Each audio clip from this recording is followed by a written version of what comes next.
ladies and gentlemen, welcome to another episode of Unscripted. Logan, like I said, I just came out the 50th on Wednesday or Tuesday, whatever day it was, man, and it was a phenomenal time. We had a great time doing the show, obviously. How's your day gone, man? Everything good? Yeah, man, everything's going good over here. Got a little bit of rain earlier, but get ready for Thursday night football to kick off here in about an hour, and gonna enjoy it the rest of the night. Yeah, and the thing about it is, and it's still so weird to me, is Amazon. That if you don't got Amazon Prime, you're screwed. You ain't watching no football tonight. That's true. And I still have not got. Have you got? I have not gotten used to that. It is different, I will admit. But I kind of got a taste for it, right? A couple of years ago, I believe it was like 2018 or 19. YouTube, they were doing the World Series for the first time. That you could broadcast it on like YouTube TV, and I'm like, right. Okay. So I think we're gonna see more of it too, especially with kind of the decline in cable. I mean, really, Jay, sports is what's keeping cable alive. Let's be real here. Oh no, I think it's keeping cable alive, and it's probably keeping national TV, like local TV and stuff like that, alive as well. Mm-hmm. To a point. I gotta figure maybe local TV will always be around because not everybody can afford cable. I mean, there's certain demographics that just quite frankly can't afford cable. So I think that those local channels, I gotta imagine they're always going to be around. What do you know what I mean? I mean, we've seen a lot of them either merge, seeing with like Paramount Plus, Discovery, all of those. I think we're going to see more of that. And also, too, I don't know. I mean, I don't really watch a whole lot of cable, but I don't think there's that many brand new shows being churned out like there used to be. Oh, absolutely. Absolutely. I know Rob Scott said he's rushing. Rob, just be safe. Don't do anything crazy, man, to get on the show. We got Frankie over there talking about, you can watch Judge tie or break the record instead of the Red Sox. Let's just put it that way. You can figure out what Frankie's really saying. Frankie, at least he censored himself, Jay. He did a good job there. Yeah, he good Lord, Frankie typically doesn't do that, so that's actually a step up. What's interesting to me, though, Logan, is the fact that Frankie's kind of an anomaly of a person, and I'll tell you why. Typically, the people that I know that are New York fans hate Boston, and Boston fans, hate New York. Very rarely do you see a person from New York have a baseball team that's the Yankees, and then Boston as a football team. I mean, that you just don't see that a whole lot. That seems like that rivalry. You know what I mean? It is. I mean, it's definitely different. But hey, we support Frankie. He's true to his teams, and there is a clear-cut alliance there, Jay, that he gives us pretty much every show about the teams he supports. There's no wishy-washy. There's no wishy-washy with him. I'll give Frankie that much, man. Hey, look, he's diehard. He don't play. He also said you don't see much of an Astros fan being a Cowboys fan. You know what, though? Here's the deal. You actually do. Honestly, you really do. And again, it's one thing. See, that's why you can't compare those two because my sports are pretty much primarily Houston with the exception of my football team. But even with the football team, I kept it in the same state. Now, I'm not saying you got to be a Giants or you got to be a Jets, but pick one of them in your state. That's what I'm saying. You just never really see that. But Frankie said Astros fan. Well, also too, I mean, let's not forget. I mean, Jay. I mean, the Texans were born in 2002. I mean, yeah, actually, most people would have been an Oilers fan, but then the Oilers moved to the Titans, and then then we didn't have anything for a while, and then it became the Texans moved in. Yeah, because like you said, the Cowboys were going fan for a little bit. Yeah, I just when I was in 1978, I believe it was either 76, 78, somewhere in that neighborhood. Yeah, I just liked that star. I don't know what it was about the star, and I just thought it was the coolest thing ever. And so that's how I became and I've been a Cowboys fan ever since. But again, I don't think that that's as big of a thing as a New York and Boston rivalry. I mean, that's just a big thing, right? Yeah, I definitely see what you mean. But anywho. Hey, let's real quick. We'll jump into some things. As Frankie mentioned, Aaron Judge is is obviously playing tonight. The Yankees are playing. God, who are the Yankees playing? Boston. Jesus. Oh, We were just talking about it. They're playing Boston because if it should be kind of crazy if the Yankees break that AL record of 61 by Maris and get 62. And what a great place to get it. It is a great place to get it in Boston and just kind of rub it in their face a little bit. Okay. As you're also, in contention for the Triple Crown. Last I checked, if the season ended today, he's got the Triple Crown. So he was able to move up an average before from our last show. So absolutely, and again, also they're in New York. It's great. It's insane. I mean, again, we got 16 games to see if he can do it. I mean, a lot of things can happen in 16 games, but I almost think if I'm Aaron Judge, if I get 62 home runs and I'm still ahead of the Triple Crown, I'm gonna be like, yo, coach, I'm gonna take a sabbatical until the playoffs. I'm not gonna take a chance at taking that one. He won't lose it on the RBIs. He won't lose it on the home runs. Those are well in the bag. It would be the batting average that would cost him the Triple Crown. So I don't know. I don't think I'm gonna chance it, but it is what it is. In other news, I guess we'll just go ahead and. Was there anything else? Am I missing anything in the news, Logan, that I did not see before we move on? Well, we don't have one topic tonight, Jay, that is pretty breaking news that happened late last night with our boy Pride's team with the Celtics. You already know what's going on there. Right. Mr. Udoka got caught. And it's not official, but it's looking like he's going to be suspended for the entire season. Jay, has that ever happened where a coach, or even a player for that matter, was in the finals, their first season, mind you, and then not even going to coach the next year? And it's crazy too because that same coach just got to the finals in his rookie season as a head coach. I mean, of all things to happen to somebody, right? No, I've never heard of it, but again, I think it's been 12 years. Since a rookie coach, got their team to the finals. So, again, man, we're making history all over the place, man. I mean, honestly, if you look left, right, up, or down, there's some sort of history being made somewhere. It's just stupid. And I don't know, man. I personally don't have look, if Odaka wants to date a staff, I don't see the problem in it personally. I mean, as long as he's doing it, the only issue, though, Jay, whatever. The only issue is he is married. That is kind of the big come up. Oh, damn. He's a married man. So that's where it gets a little shady. You know what I mean? Man, I guess he's gonna get more than just suspended from a season then. Yeah, he's he's married to actress Nia Long, however you pronounce it. They've been married since 2010, Jay. That's what it says here on just Wikipedia is where I'm getting this from.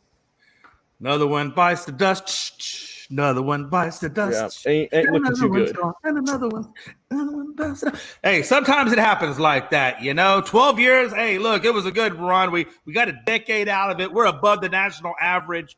Hey, it was nice hanging out with you. Let's just, do one more for the road, and we'll call it a day. And, somebody's going to be giving up some money. That's all I know. Oh, that's going to be happening.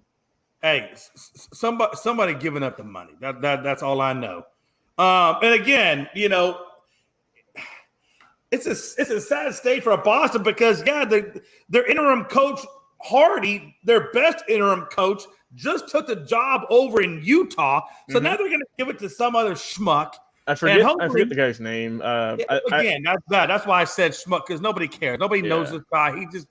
They're going to turn over this guy, and we'll see what he does. But not having Udoka for the year, you got to imagine now, what does that put the state of the Celtics in terms of battling for the East crown? If I'm the Celtics, if I'm the players, I'm upset. Yeah. You get to the finals year one, you're revved up, you're geared up for year two. Hopefully you can get back and maybe win it. And now the main guy leading your charge, forget the players, your coach, he's on the sidelines. It looks like he's not going to be able to coach this year. And you get, I'm assuming, an assistant, whoever that may be, who, hopefully he can do a good job. But I would just kind of take the wind out of myself a little bit. Yeah. No, I definitely agree. I definitely agree with you. We got a couple of minutes here before we get into the thing. Oh. So Logan, I did this thing last night, like I was telling you earlier, and I told you I was going to send you the snippets, but I did a little stand up last night. It went well. The crowd was very, very receptive to it. There's one joke that is clean, free of controversy, and is sports related to a certain degree. Okay. I'll share it with you here real quick. I think maybe people get a little kick out of it, whatever.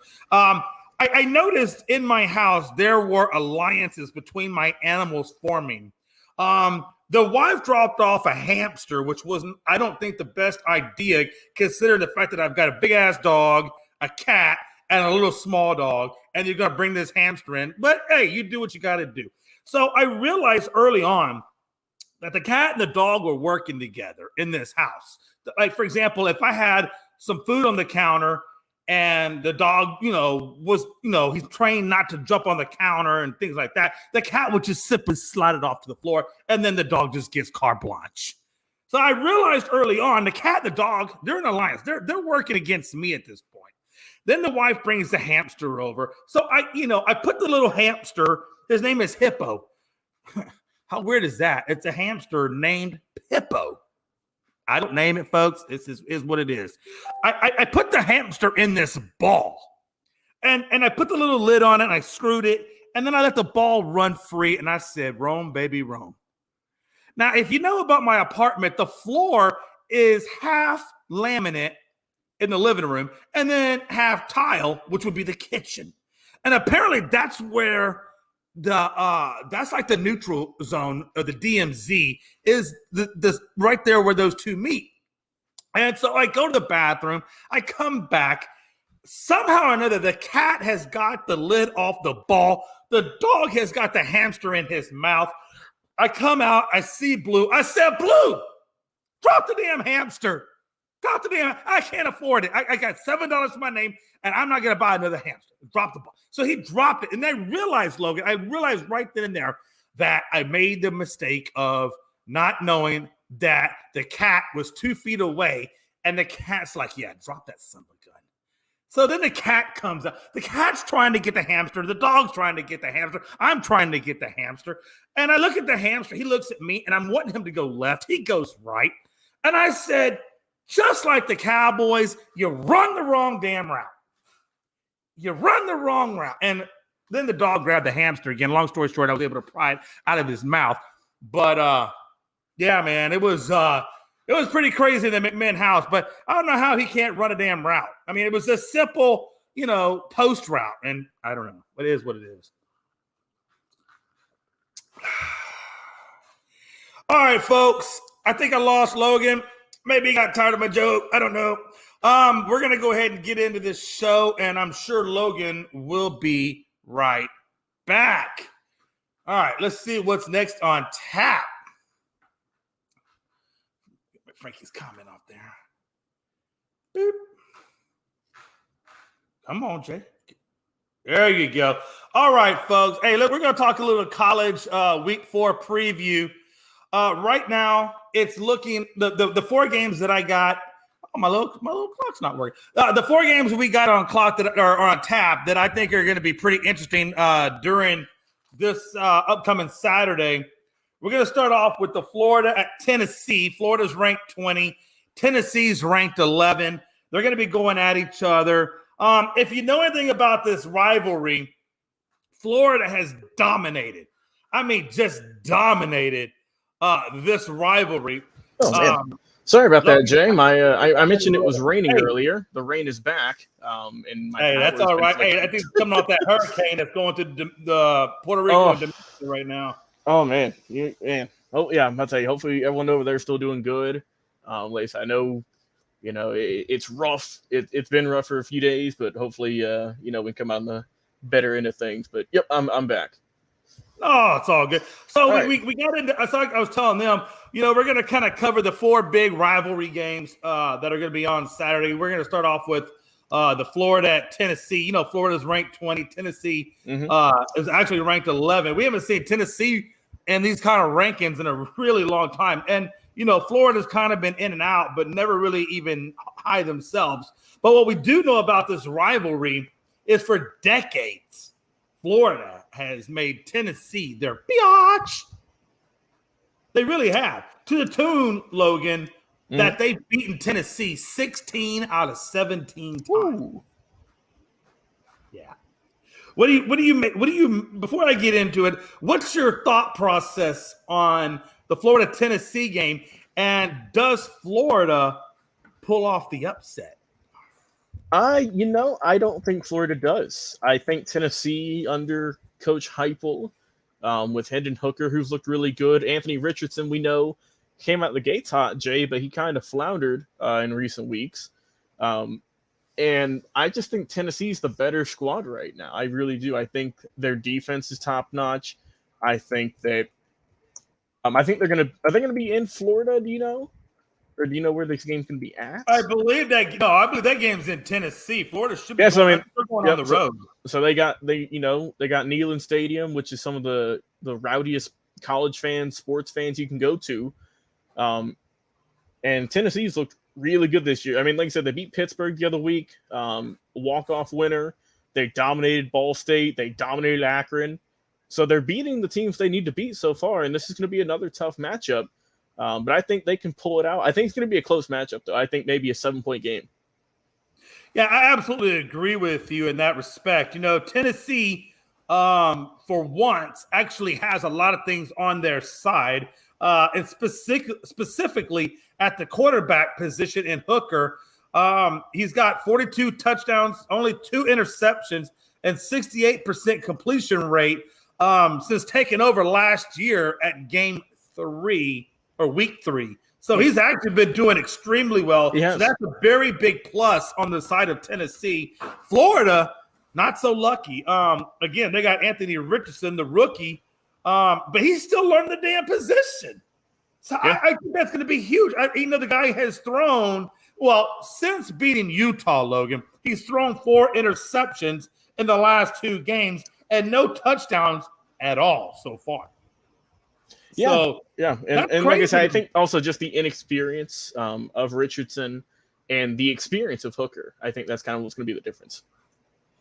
Yeah, absolutely. I think Florida's front 7 on defense will have their hands full with Tennessee's offensive line that operates at a pretty fast pace, to the point where they're averaging 7.1 yards per play. And here's the difference maker, I think. The Gators gave up 230 yards rushing to Utah, and Florida, to Utah, and they gave up 286 yards rushing to South Florida. So that tells me clearly 2 things about Florida. Number 1, their defense can't stop the run. And number 2, they got a rookie at quarterback that's still trying to figure out what positional player to line up under to take the ball. Exactly. I'm just saying. So that just kind of gives you an idea that Tennessee really, barring something crazy, and it's not that they can't do, they did beat Utah, but Tennessee really should take that game. We'll move on to number 5, Clemson versus number 21 ranked Wake Forest. And I think for Wake Forest, obviously, this is going to be their litmus test, or, their qualifier to see how good their season is. So right now they're undefeated. The last time they played Clemson last year, it was 48-27. And through 3 games, Wake Forest quarterback has gone 5 of 13 with an interception, 6 sacks. When he's under pressure, he has a QBR of 0.5. Not looking good, considering Clemson's defense. What do you think, Logan? Logan. Oh, there's Logan right there. He got kicked out for some reason. Logan, stop kicking yourself out. I'm not even in control here, Jay. I think we might have a rogue producer right now. We might have a rogue producer. That's he hits 50. I heard what you said. He hits 50, and now he's just wielding that power, huh? Man, yeah, it's I think so. But but again, Clemson, so Wake you heard Forest. what I had just said about the Clemson and Right. Wake Forest. What's your thought process? Yeah, Clemson ranked number 5, Wake Forest 3-0 on the year, also ranked number 21. It's going to be a good matchup, right? Like you said, it's going to be a measuring stick for Wake Forest to see how good they are this year. It's an ACC matchup between two teams who, the way it's looking so far, they might be, there at the end to see how it is. But in this series, man, Clemson has just been dominating. They won, I believe, the last 13 against Wake Forest, so history is on their side. And the only thing I don't know about Clemson is that offense isn't what it should be. Their QB. I'm not even going to try and pronounce his name because we'll learn it whenever he gets drafted. Ukulele or some kind of weird name like that. We'll go with DJU. So DJ. We'll just go with DJ. It's so much easier. It's been flashy, right? It's been good one week. It's been mediocre the next. It's not enough consistency for me. Sam Hartman, like you mentioned, for Wake Forest, they have a pretty good offense led by him. And I think this is also going to be another close game here. But between these two, I'm going to need the offense for Wake Forest to step up a little bit more. And, I mean, also same for Clemson. But I think this will be kind of a higher scoring ball game, maybe like Clemson 35, Wake Forest maybe like 27, 23, something along those lines. So I think it'd be like a 7 to 10 point ball game because I think both these teams are pretty evenly matched also. We'll just have to see which one's legit because, I mean, if Wake Forest knocks this team off, I think we need to really start could they Jay, be the Arkansas, like how they were last year, that kind of sleeper team that really went up in there and messed things up? Who knows? Rob Scott says, "What's up, my boys? What's up, Rob? You need to get your butt on the show." Here's the thing, Logan. As we know, Clemson has beaten Wake Forest every single time for the last 15 years. It's been a minute. Long years. What else do we know? We know that Wake Forest has a very experienced offensive line, and they're going to need it. Mm-hmm. They're going to need it because Clemson is going to give them all kinds of uncharacteristically weird, looks. They're going to blitz the crap out of them. They're probably going to stack the box on the run. And, I will give Wake Forest does have a good wide receiver core, but if they get pressure on that quarterback, like we talked about a minute ago, how are they going to get the ball to those wide receivers is another question. And I just got to be honest with you. Clemson has an NFL caliber front line, defensive line, as well. So again, I think Wake Forest will come out. I think they'll give it a good college try.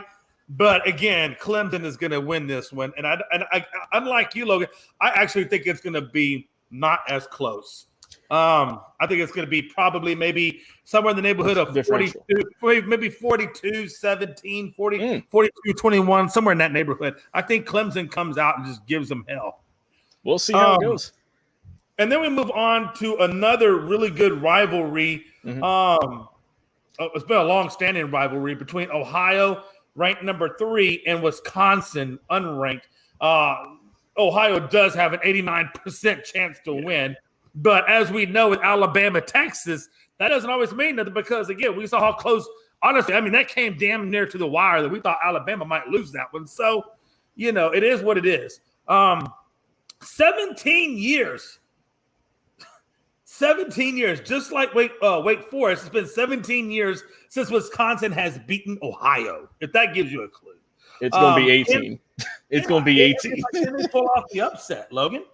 Nah, I don't see it, man. I mean, this this Ohio State team is stacked to the gills, Jay.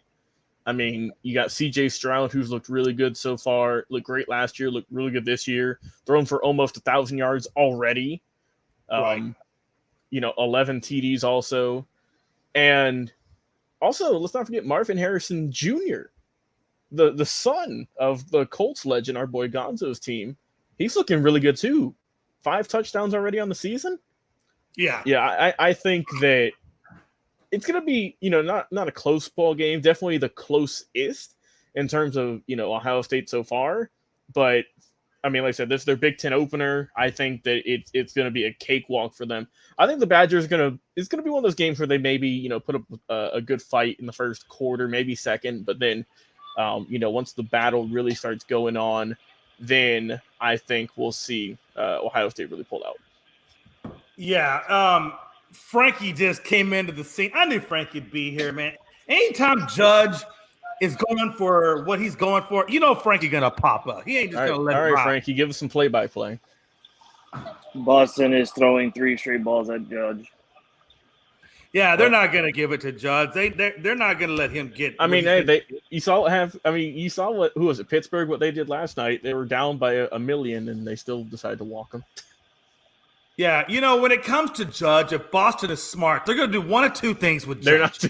They're not giving it up to him. They're going to either intentionally walk him. They walked him. Oh. Yeah, they'll either intentionally walk him or they'll give him balls low and away and see if he chases. And that's how they're going to play Judge. I don't think they give Judge anything because they don't want to be embarrassed like that. They don't want to. Oh yeah, I can't imagine them wanting to go out like that. What's been more embarrassing, Jay? Either giving him his record home run or losing by almost 30 points. I don't know, man. Hey, the 30 points. I don't know. We might overlook that. If you're the guy that gave Aaron Judge, that 60-point run and Roger Maris. I mean, I don't know. Look, at this point, it's a horse apiece. They can't do nothing about the 30 points they put up, but they can at least do something about not letting Judge, get history. Hey, Frankie, I know if you caught that ball. Anthony Rizzo. I know that ball. If you caught that ball, I know you weren't going to give it back for free. Like the one guy did. Hell no. I think Frankie would have gave the ball back. Frankie's getting like a third, like he's getting at least a piece of that new contract. He's getting signed merch. He's getting. I'm getting like 25,000. I want minimum playoff tickets. Yep. I want season tickets for the next year, and I want to sign bat as well. There you go. That's how Frankie thinks. Hey, watch. That's how Frankie talks. Hey, listen. I'm telling Judge straight out. You're going to give me $1 million in a sign back. I don't care about the tickets.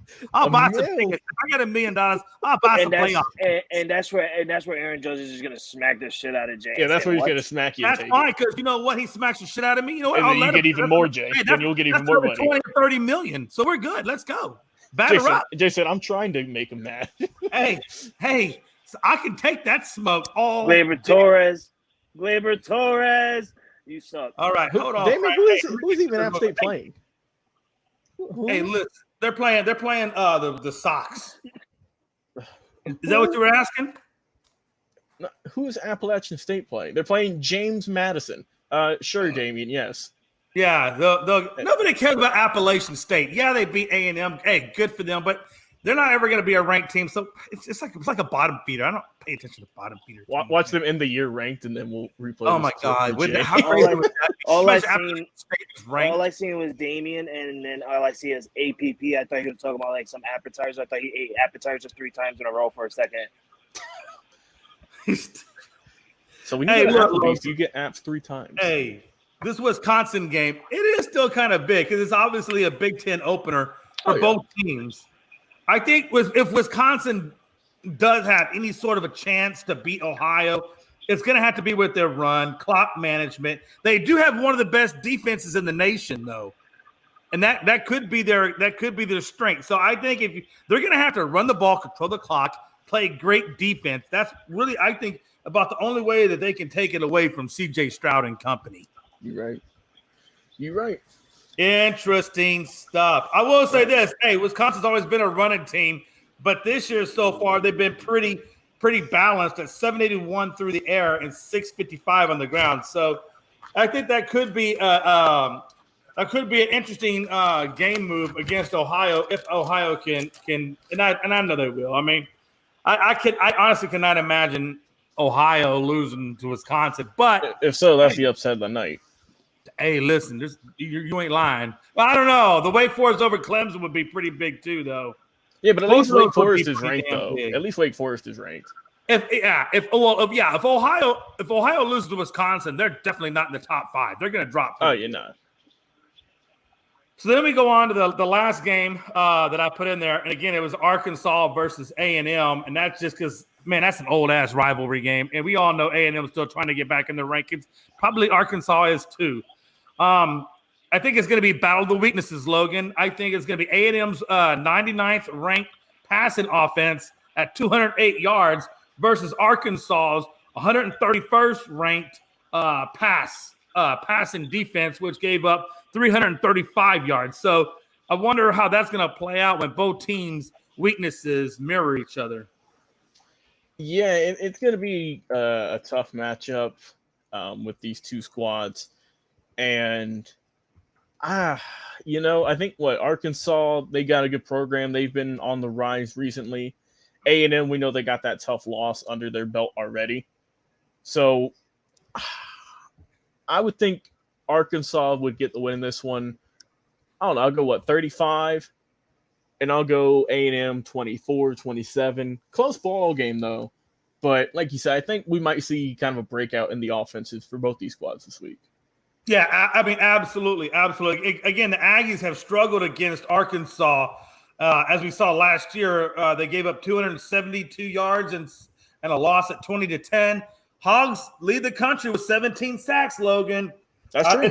I think it's going to come down. Can the Aggies hold off that pressure and see if Max Johnson, that transfer out of LSU, if he can do his thing? So we shall see. But those are the 4 notable games I got for Saturday. The rest of them are just, whatevs. I would say this, Logan. We have seen upsets the last couple of weeks. Do you think that we'll see any more upsets come week 4? Ooh, let me see. Let me look at the schedule real quick for college. Do you have any on your mind while I look this up real quick? Well, I've already thought that I was looking at the Clemson and Wake Forest, and that's probably one of the ones that I got that would be a good upset. Let's see. He said Syracuse Orange, baby. No, yeah. Let me look here. Not a whole lot going on. But if I had to just, off the dome, just throw one out there just because, why not? Let's go. I don't know. Let's go Arizona State beating 13 Utah. Just because Arizona State, they fired Herm Edwards. I don't know, Jay. I always like to think if you get a brand new coach there, your team's gonna play a little bit harder. So we'll go there. Absolutely, and we know that Utah has given up wins to unranked teams before, so that would be interesting to see. I went one too far. What the hell did I just do? Are you there? Oh yeah, I'm here. My computer just took an absolute weird thing. What the hell's my computer doing? It's acting stupid. I don't know. We're on the right topic though. We're on the right topic. Oh Jesus. What is going on now? You're getting a behind the scenes look of how we set up our show, everyone. Oh, it's weird. I don't know what happened to my computer. Hey, let me log out and come back in. Just talk about the Sun server while I come back. All right. Bye, Jay. So yeah, while Jay is gonna try and figure all this out, let's talk about Robert Sarver. Man, we knew that this probably was gonna happen. I'm glad it's happening. A lot of people are glad it's happening. And it's just a rough look for Phoenix, after looking really good these last few years, and then you get this just dark cloud over your head. You have all the potential in the world, and now it's gone. So if I'm Phoenix, man, it just, I don't know when this sell is going to happen. It came out that he is looking for buyers. I haven't really seen any candidates at the moment, but I think that whoever is going to take over is obviously going to be in a better situation. They're really going to help out this team, and you just got to cut the cord, right? You just got to get this guy out of here and move on with the franchise, with your star players, with the organization, with the EVPs, etc., and build trust with the fans. Also, Damian said NIU upsets number 8 Kentucky, Northern Illinois with the upset. Okay, I see you, Damian. I see you. But yeah, Robert Sarver. Obviously, if you don't know, if you don't know what happened, I'll just I'll tell you what happened since we're trying to kill some time here. Got caught with allegations of misconduct, and just a bunch of awful stuff, racism, misogyny, you name it. This guy was accused of it. Was you saw that people were talking about it, and he messed up. That's all you can say, man. He really messed up, and it is what it is. And what I'm sure he's got more than enough money now to go into other ventures, to get not even bother coming back in sports. I don't think that we're going to see the lifetime ban. I don't think that's going to happen because it already would have, I think, been in place from Adam Silver like they did with Donald Sterling. However, like I said, this is going to be it for him, though. I think this will be it for him in terms of owning a sports team. I just think any front office that would even consider hiring him would just be not very well endowed. That wouldn't work out. Frankie also said, "Hurry, Jay. Logan needs you. He's running out of what to say." Yeah, Frankie, I'm trying here, man. It is what it is, and also that's why you don't rock a Dell computer. There is going to be a Jay McLovin Trust Fund. If you want to pitch in to get him a better working laptop that is not from 2005.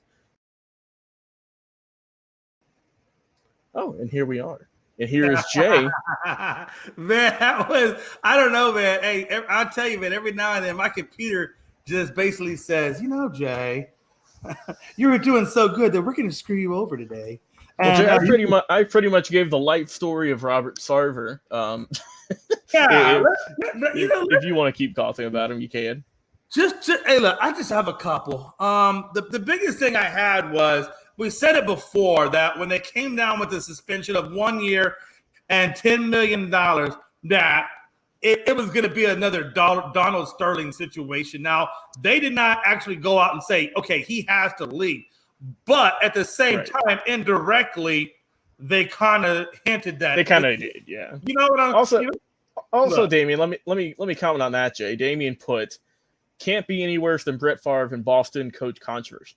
Well, it's way worse than what Udoka's done. That's for true. I would say so, right? Yeah. Oh, it's. But Brett Favre is like next level. Brett Favre stole money from people, $5 million, if not more. Like, Brett Favre is. People need to talk more about that, because that is severely messed up. We've done a good job talking about it, but I mean, Jay, I don't see any coverage on it, really. It just kind of flew under the bridge for whatever reason. I agree with you. And as far as the whole DACA thing or whatever, I mean, come on. All we're really talking about is what? Some infidelity? Look, yeah, for the marriage, what I'm saying is, for the marriage, yeah, that's a career ender. But for life, he's going to bounce back. He's bouncing back from that. Come on. Deal as, like you said, embezzling welfare funds, or using the N-word in your organization, or causing a hostile work environment, or body shaming, or incorrectly, commenting on women, making a hostile work environment.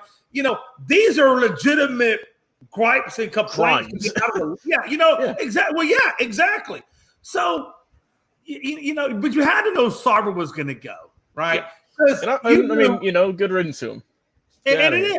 No, it is. But I guess what I was saying was, when they get the 1 year, $10 million, I told Logan, I said, watch, they're going to squeeze him out. And what they do, PayPal comes in and says, if Sarver stays, we're done. Uh-huh. Yep, then LeBron James, that's what it was.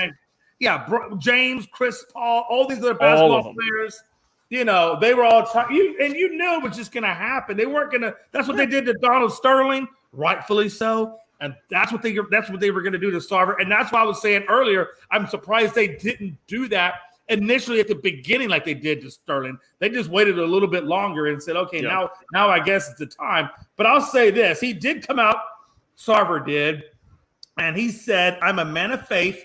I believe in atonement and the path to forgiveness. I bet you probably goodness. do. No. I'm sure he probably does. But didn't John Gruden just say that like a week ago? Logan, it's what he says next that is really, really interesting. He goes on to say that, he said he is in an unforgiving climate that would not allow him to continue, and that's why he's selling the team. Okay, unforgiving climate. Well, Jay, I guess if you do the things that he did, they're going to be pretty undamn forgiven. Jay, I can tell that Robert Sarver watched John Gruden's press conference the other week, because that's pretty much cut and paste. Am I right? What he said, I'm a man of faith. So. I have a wife and 3 kids or whatever, and I've messed up. But bro, when he said the whole wife and 3 kids thing, I was just like, okay, I'm done. I'm done. Just say I messed up. We're moving on.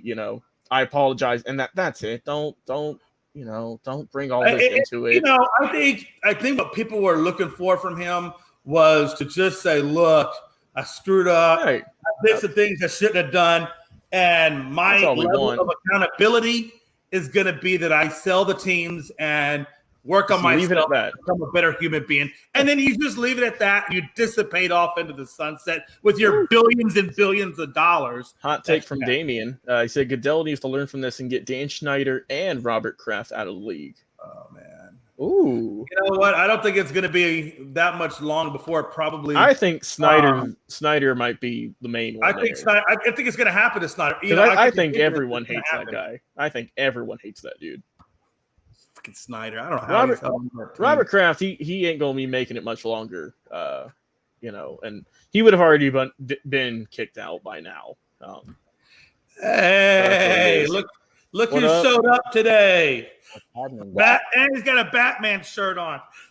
There we go. We can see it now. I guess Pride's wearing the Robin. I don't know. What's going on, gentlemen? What up, man? Hey, not just much. got done talking about the life story of Robert Sarver. Oh, pretty much. We knew what was going to happen with that. Oh, yeah. Well, I told you. Remember when I said at the beginning of this, Rob? I think you were there when I said when they came down with the 1 million or the 1 year 10 million thing. And I said, watch this. It's gonna happen just like Star. They're gonna squeeze his ass out, and that's what they did. They squeezed his ass out. I think with the Donald Sterling situation, the fact that it involved Magic Johnson, and it was so high profile that you kind of had to come down stern. With Robert Sarver, you got to look at it. Even though the story has been told of what he's done, these are stories that came out years later. He say, she say. Which I do believe that the stories are true. But they're gonna try to protect the guy. So they like, okay, he's probably on the who's who side of NBA owners, and I said it. I said the moment that it starts to compromise business, meaning that sponsors and other entities start to pull out, and it costs the NBA money, then they're gonna come down. And the moment PayPal says, okay, well, once our contract is over next year, we're gone if he's still here. NBA like, well, you know what? Well, you know what? But we all said that, right? We all said that was going to happen, because there's no way a company is going to sponsor a team when the owner has this negative image and wrongdoings out there, because they don't want to be associated with that in any way, shape, or that's why I was telling you. It's just a matter of time before he's squeezed out. It ain't going to be long. Yeah, especially the statement he said when he said, with the whole Lindsey Hunter situation, that those N-words need an N-word to coach them. Come on, brother. Well, you know what it was too. Rob Sarver, like I hate to share a name with you, sir.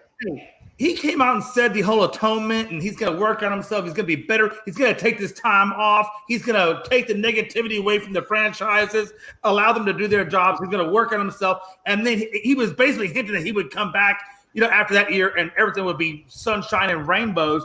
But then he goes on to say basically that, hey, listen, I realize that I'm in an unforgiving environment, so I'm just going to have to go on ahead and sell them.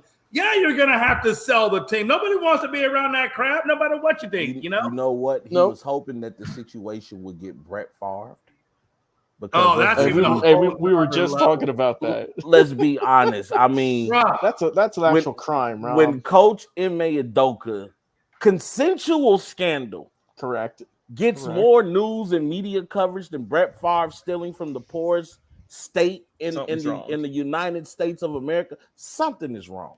Yeah. But I hate to say this, but I wonder. Frankie says, Rob Scott. Frankie, I wonder though, and I hope this doesn't come off the wrong way, but I mean, let's be honest. I mean, Mississippi's always been that kind of state where.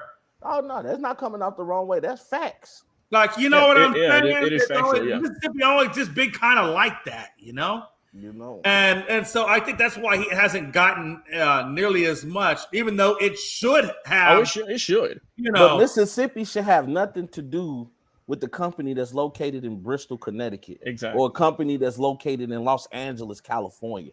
You guys have the responsibility as quote unquote national media coverage to cover these things, and the fact that you mentioned Brett Favre maybe for a couple of minutes, but had a whole segment on Ime Udoka about a consensual scandal. The only scandal is you was dating somebody at the workplace where they don't allow that. That is the only scandal. That's all it was. Well, you know, one of them is just adultery. That's a civil matter. It is what it is. Right. You said it right. It's a civil matter. But then you look at and this is how jacked up Mississippi was. Favre was basically the smallest of the cogs in this. The biggest cogs was the governor. The woman in charge of the funds were, doing this. And then Favre just said, basically, hey, can I get about $5 million? I got a daughter over here at Mississippi playing some volleyball. Their stadium kind of sucks. Can I just get $5 million for a stadium? And they took $77 million. They're like, yeah, $5 million to Brett. $5 million ain't nothing. And then $72 million for the rest of us. And it ain't like Brett Favre ain't got $5 million to throw around. What he making his NFL career? Not including endorsements, not including sponsorships. You made over $100 million just on the. You could have funded that yourself years ago. It's just the fact that Brett Favre's a cheap son of a biatch, and he don't want to use his own damn money. He'd rather. That's how bad he is. Rather than using his own damn money, he'd rather steal from their money. You make a statement saying, "If I take this money, will anybody be able to find out where it comes from?" Right. Yeah. The fact that we saw the text messages for that too. Oh yeah. And then Brett Favre wants to deny that. No, there ain't no denying that, brother. When Brett Favre is saying, "Hey, look, I asked, Miss New, her name is Nancy New. I asked Miss New for $5 million of funding. He's basically, I didn't know that they were going to take it out of welfare, but yet she's in charge of welfare funds. That's who you email, and you don't know." Yeah. Jay, let's move on. Just to say one more thing, just to because I have to talk about it, especially, I see the government talking about attacking all these people that did this, that, and the third, and you got your own officials performing scandals right under your very nose, and it just gets swept under the rug. But even to this point, a lot of people want to make the argument, well, maybe he didn't know where the money was coming from. If you have to ask if people are going to find out where it's coming from, regardless if it's coming from the welfare funds or not, it's coming from somewhere it's not supposed to come from. And most of your millionaires, billionaires, and now even some trillionaires, best believe that money, most of these guys were frauds and schemers, and they just was able to keep the money. Let's just keep it real. But we can move on. It's absolutely real. What we got up next, Jay? I'm sorry, man. Listen, we're going to talk. Hey, Rob. Now, listen, man. You about to get a little educational today, so I want you to just pay attention, because you can only pull well, Jay, I don't know much about baseball for so long, and then we just going to start force feed it down your throat.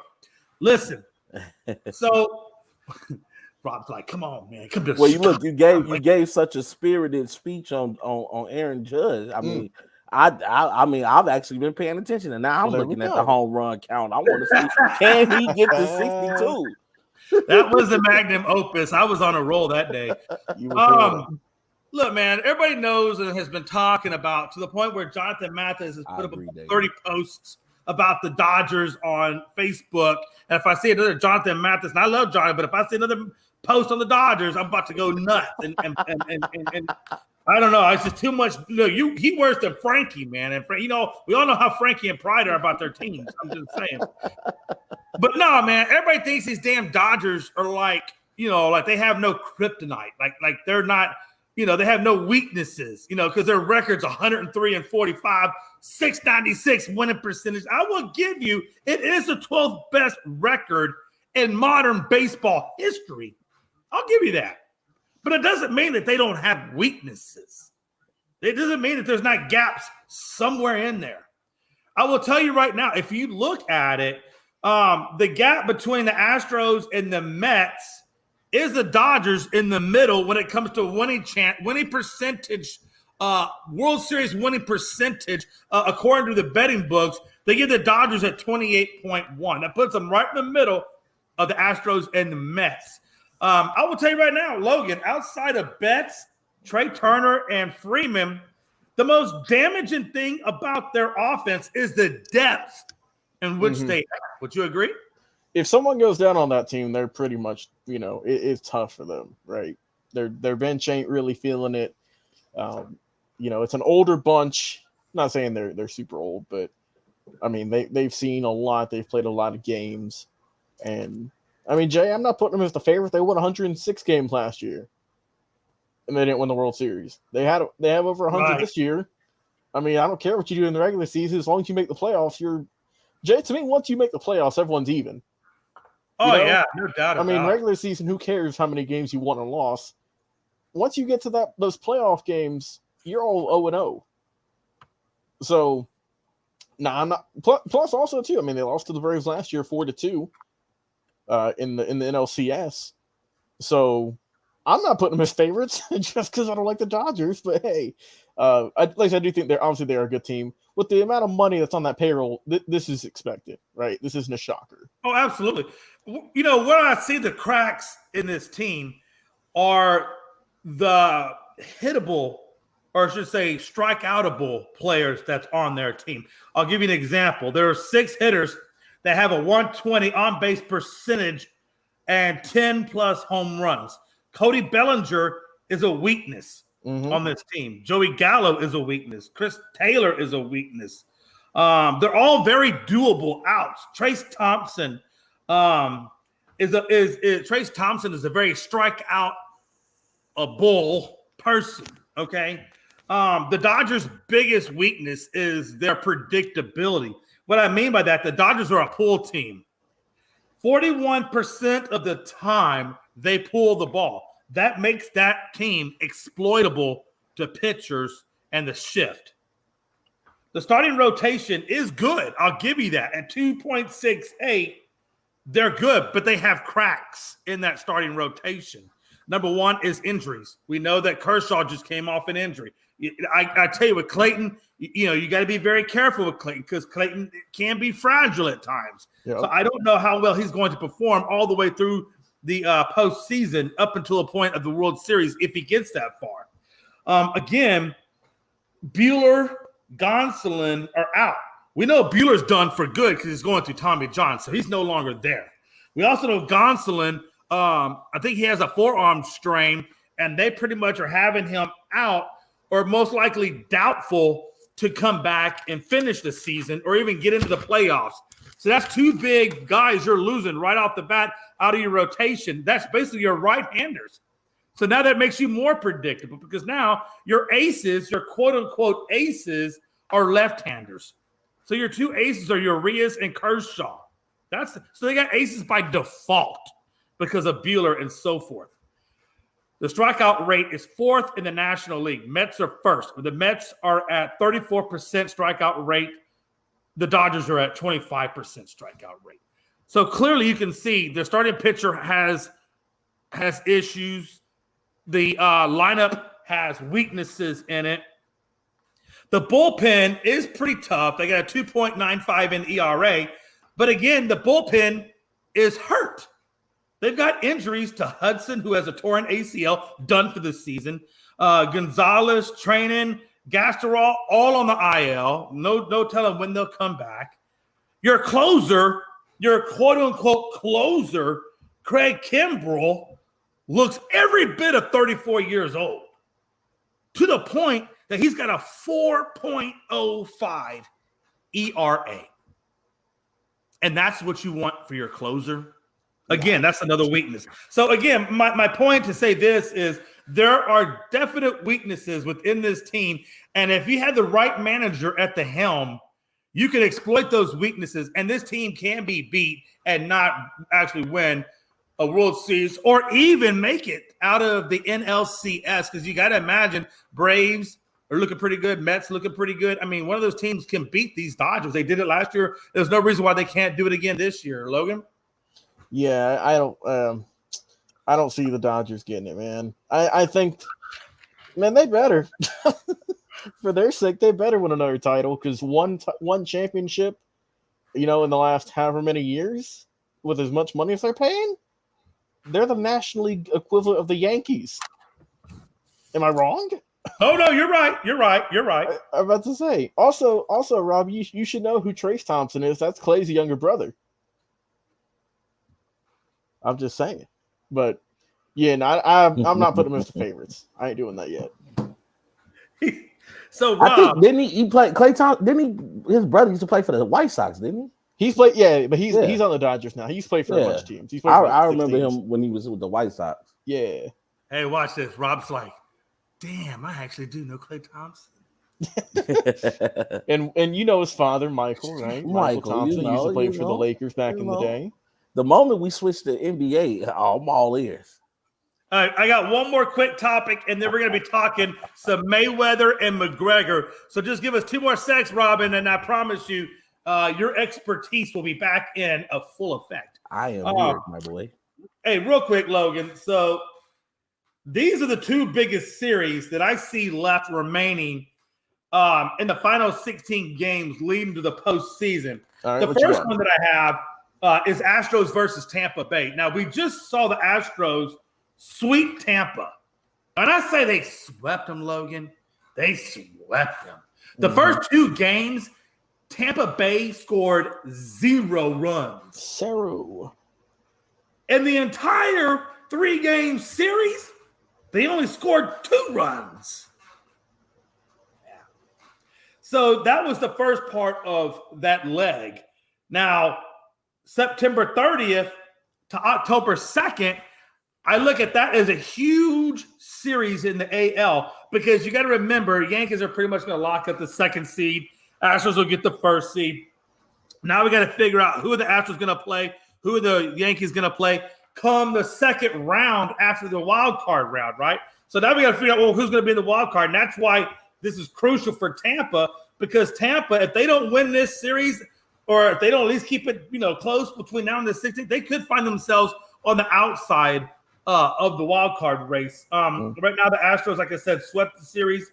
The Rays still are trying to snag that wild card. So that's why I got that specific series being one of the most crucial. And it's just from a wild card perspective for the Braves. The Mets are wild card perspective for the Rays. Excuse me. The next big series I have is the Mets versus the Braves. And the reason why that is so important is because we all know that they're fighting for the division. And there's only 1 game separating the Mets from the Braves. Now, the next 10 games before this specific series hits, which the series will also hit September 30th to October 2nd. So the next 10 games prior to that series could change the importance of it. But I think that the way that the Mets and the Braves have been going, I think they're going to be pretty much deadlocked or maybe 1 game, possibly 2 separating them by the time they hit this series. And I think that's going to be a colossal showdown. Colossal of mega proportions. Again, the winner of this Mets-Braves will, not the specific series, but whoever comes out on top of that division will get the other first round bye and take that 2nd seat right along with the Dodgers. And the loser is then going to go into the wild card and have to fight their way back up. Now, as we know, the Braves are not foreigners to being in the wild card spot and then winning the World Series, for crying out loud. They did it last year. Doesn't mean they can ring through twice, Logan. So you guys really need to take that series and the games leading up to it By the way, the Mets do lead over the Braves 9-7. And I think it's going to be incredibly, incredibly important if the Braves want to get that number 2 seat. That this series is going to be the number 2 series leading into the playoffs. Logan? Yeah, I'm with you. My pick was also that series, Mets and Braves, into the month going into early October. Obviously, that's going to be help decide who wins the division. And also, too, Jay, it's kind of a long series in a way. I'm going a little bit different route. I've got the Cardinals versus the Pirates. They play 6 times in a row from September 30th to October 5th. Only because I want to see Pujols get 700, man. That's all I want. Just because that's all I want him to do, man. You play them, I think it's like 3 games on the road and 3 games at home, or vice versa in the year. So that's what I'm going to be looking out for too. Also, John, you can join, but I know we're about out of time though, Jay. So maybe you can hop on maybe Saturday if you. Yeah, I'm about to say, unless it's what. Hey, John, just put in the comments what the subject matter is, and we'll see if we can squeeze a couple of minutes in and final thoughts for you. So put it in there real quick. All right. Again, we're going to hit this last topic, and we'll see what John Suggs comes up with. Cool. As we go forward. Oh, damn. He's going to talk about that can wait till Saturday. I'll squeeze you. Hey, John Suggs, when you come into the comments, I'll throw the link out there to you. And then we can if you want to talk about my beard, maybe it looks jacked up. I don't know. We can hit that up. So Saturday, John Suggs will talk about the beard.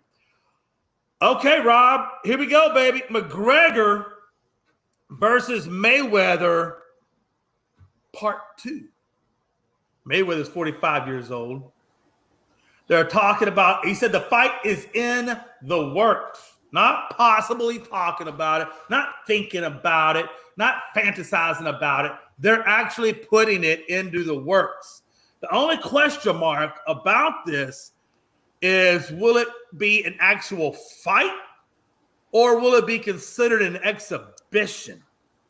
Mayweather prefers it be an exhibition because he thinks it's going to be better for his body and it will be less injuries he'll have to possibly or could possibly sustain. I say whether stop being, can't say that word on the air, but just stop being ussy with a papa in front of it and fight. For once in your life, damn, you are the best fighter. Nobody's going to doubt that. But for once in your life, fight. Be a fighter. Be a boxer. Take the fight. Take the fight. That's all I got to say about. Oh, by the way, it is going to be. It sounds like it's going to be. He got $100 million on his last fight, so you got to imagine McGregor's probably going to look for $100 million plus on this fight. The last pay-per-view was $5 million for him for that fight. So, yeah, man. I don't know how you guys feel about it. Me personally, screw the exhibition crap. I'm tired of seeing it. I want to see an actual bout with Mayweather if he's going to do it. Rob Scott, I want you to go first on this one. First of all, Jay, I don't appreciate the way that you came at Floyd Money Mayweather like that, saying that he doesn't accept the fights. When you become the A fighter, you have the right to choose what fights you want. You know why? Because being the A fighter means you not only put your time in as one of the greatest pound for pound fighters, but that means you've also been winning. And when you start to win, that's when you start to get the money. But unfortunately for other boxers, can't nobody draw people in like Mayweather. So let's get that right first. I knew that would get Rob going. That's why I put it in there. Hey, Rob, now let me ask you a question while we're talking about it now. Now, John Suggs says he says that McGregor is taking the fight because Proper 12 basically sucks in his opinion. I got to be honest with you. I tried the Proper 12. I didn't particularly care for it. I mean, it was all right.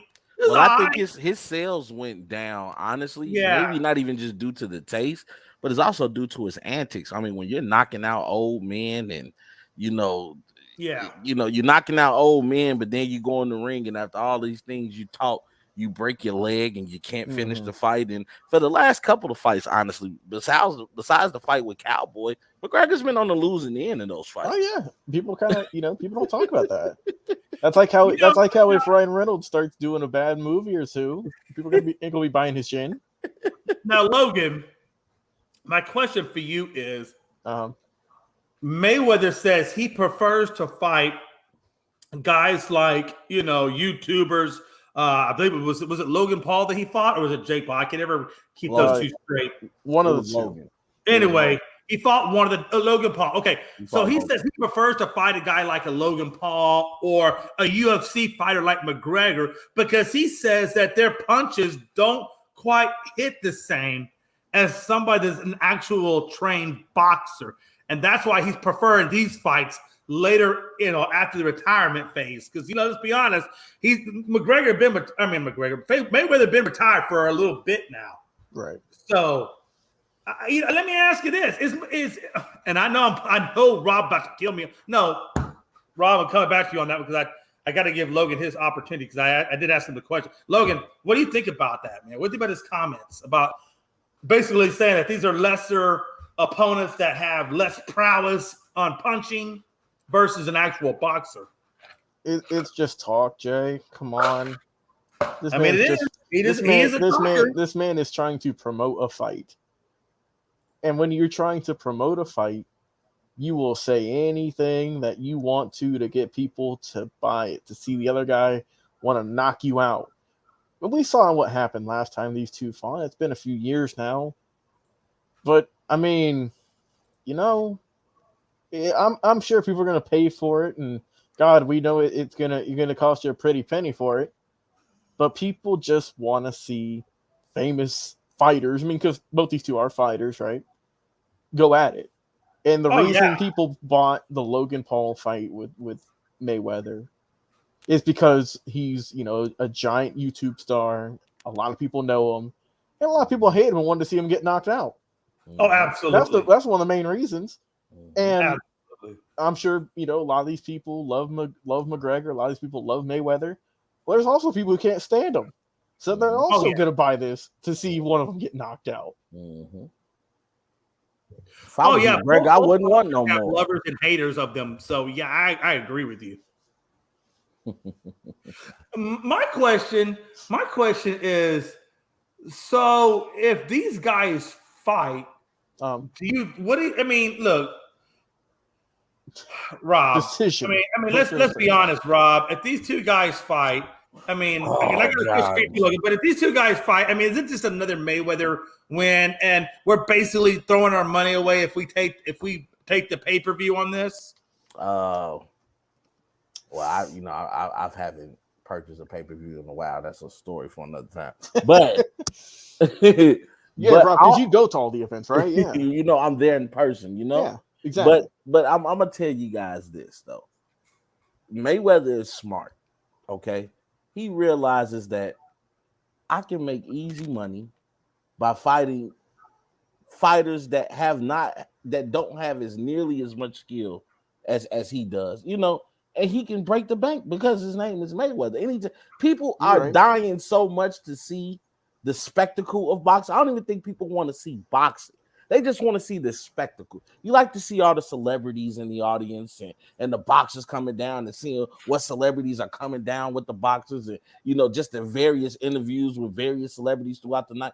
People love the spectacle of boxing, and that's something Mayweather, he does, and he's going to bring. To Logan's point, Logan Paul brings that as well. He's a YouTube star with over millions of followers. Look at the success that he's now carrying that with the WWE. He's fighting for a world title now. He's going against Roman Reigns after 2 matches in the WWE. He's already going against the tribal chief, which I hope he gets smashed, but that's a story for a different day. But Mayweather, he's very smart, and I wouldn't fight boxers either. I'm retired. He understands if he gets in the ring with a Canelo, if he gets in the ring with the Errol Spence or Terrence Crawford, they're going to beat the dog snot out that boy because he's an old man and boxing is a young man's sport. So he's going to say, you know what, I'll fight these YouTube celebrities, these UFC people that have no real training in this because I'm the GOAT. and that's the way he feels, you know. No, I get it. I mean, well, he is the GOAT, but he's just I just feel like okay. So I guess the really question it bothers me about this whole thing is he just, does it hurt his legacy that he just fighting scrubs now? I mean, does it hurt his legacy is already made. He's retired.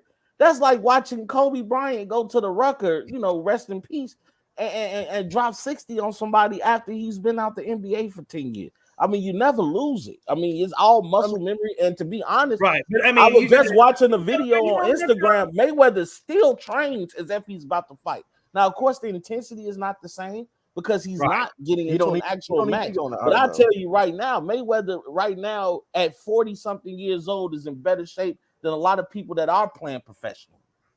You know what? Let me ask you a question. So we look at a guy like Floyd, who, again, if you look at the picture, he is in great shape. Nobody can take that away from him. Yeah. Not going to take away his greatness and what he's done. But I look at a guy like, let's say, George Foreman. Let's look at George Foreman. 60 freaking damn years old. He ain't coming back for exhibitions. He's coming back to be a legit title contender. And if you look at Foreman, when he came back at 60, he won some fights. Now, he didn't get the title, but he won some fights, and nobody put him on his ass. Let that sink in for a minute. 60, going against pound-per-pound fighters back in the day of the Tyson era. I believe it was right around the Tyson era. And nobody put him on his ass. And that's why I respect him more than I do Floyd. I respect Floyd for his career. I don't respect Floyd for what he's doing now. I just don't. I think it makes boxing look carnival. Sad. But boxing has to use these kinds of fights to keep it alive because it's no longer relevant against the UFC. Logan, is there any truth to that, or do you see it differently? Well, I say that, Jay, because you mentioned, and he might have been 9. Okay, so he was 9 years before for Tyson. I got it. But it was still in that era of boxing. Yeah, and you mentioned some guys like him who come back and they come back later in their career, maybe after they're past their prime. They're wanting to go after a world title. Does anyone remember Mike Tyson fighting in the early 2000s? Yeah. I mean, not the brightest spot. And like you said, he's doing this because he does have the perfect record. He doesn't want to mess it up. That's what he's been merchandising that forever now. And, whatever gets the most money, that's what he's going to go for. That's his nickname, for God's sake. Right.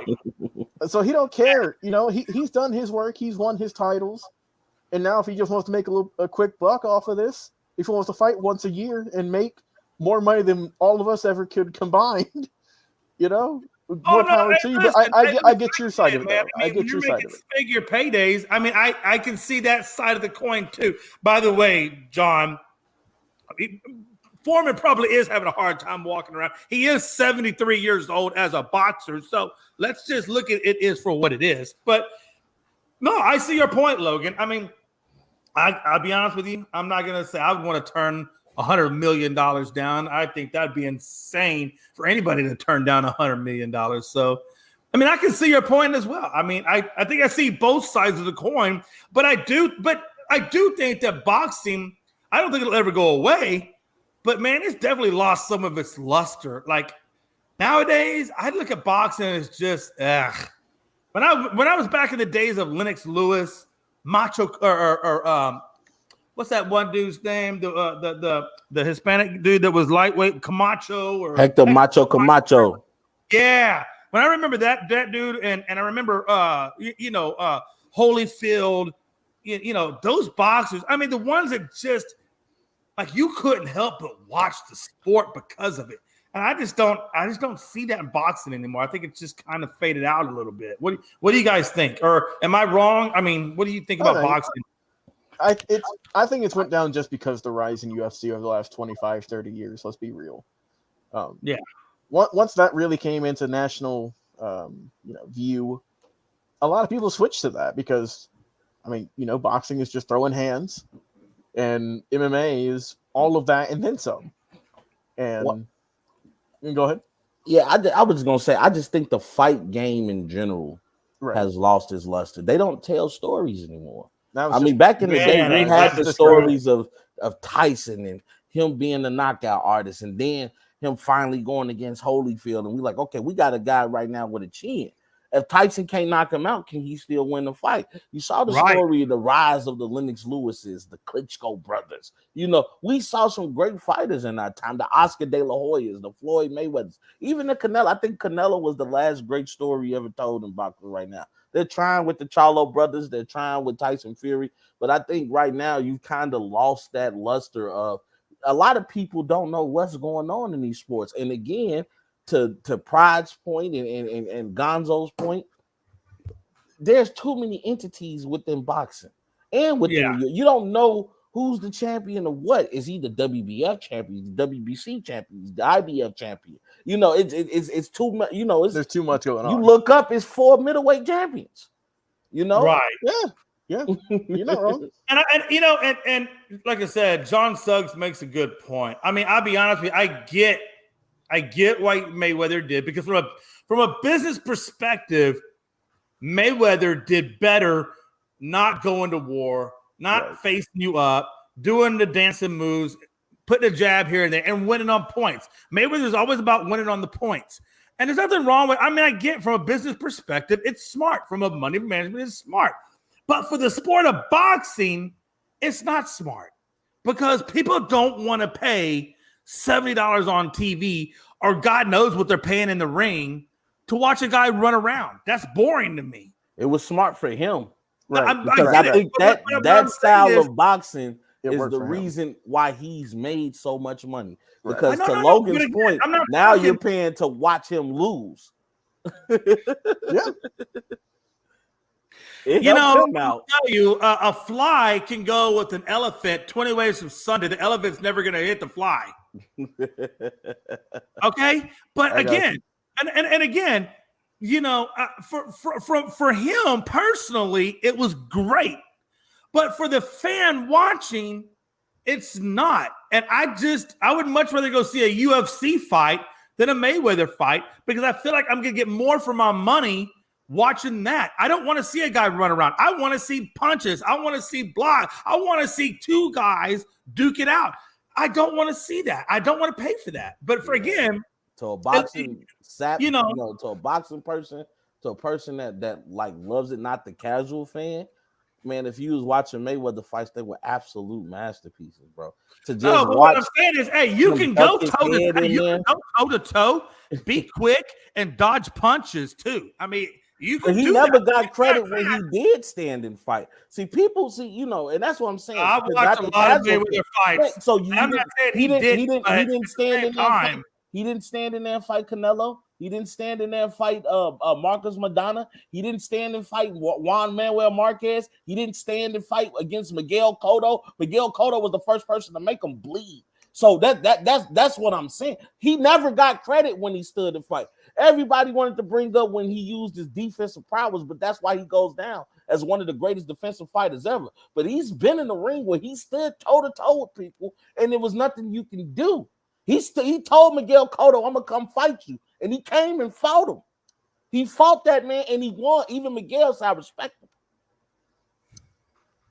I've been watching boxing. We found something else for him, Jay. We found a way to get to him: basketball and boxing. Well, Jay, let's get out of here. Thursday Night Football about to kick off. I'm sorry, y'all. I my little soliloquy. You good? He said, "What's y'all's thoughts on 18 and 19-year-olds?" Yes, because they are going to change that. Looks like you can be 18 now and get drafted. They doing it for LeBron. Man, they did that for Bron. They did it for Bron. Yeah, come on. He deserves it. They did it for Bronny.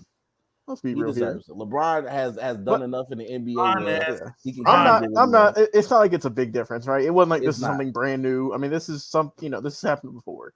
Hey, I don't have an issue with it. If you can but I feel like we're going to see a lot more high school kids get drafted. Hey, maybe y'all should stop talking. We'll make that a topic for the Saturday. Just relax.